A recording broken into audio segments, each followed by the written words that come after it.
le vice-consul général du Maroc à Oran déclaré persona non grata. On lui a demandé de prendre ses clics et ses claques et de s'en aller.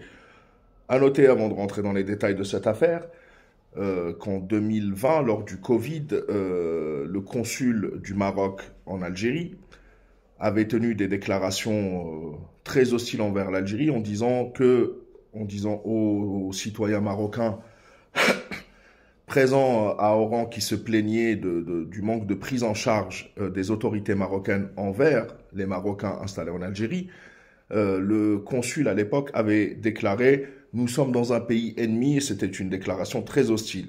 On sait, après normalisation, les routiers algériens qui ont été frappés par des drones, etc., etc.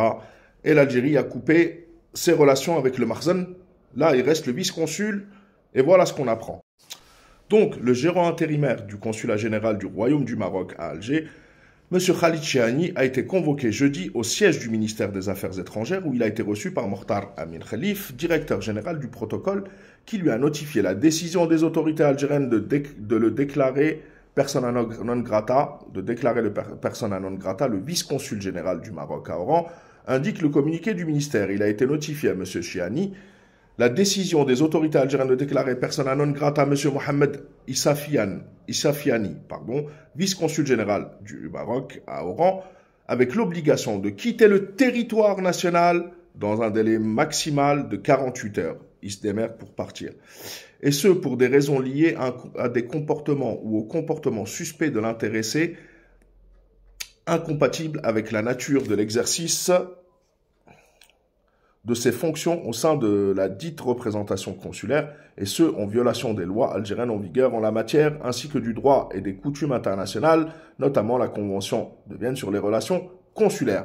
Donc, le vice-consul du Maroc à Oran, persona non grata, pour des raisons ou des comportements suspects. Ajoutez à cela aujourd'hui une autre information.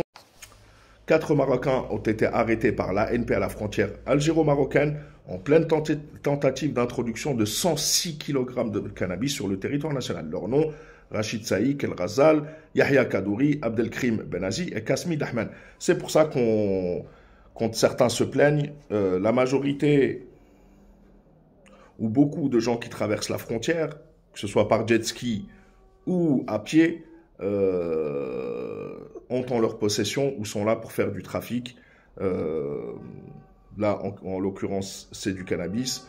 Donc, voilà les informations. Encore de l'hostilité de la part du royaume du Makhzen.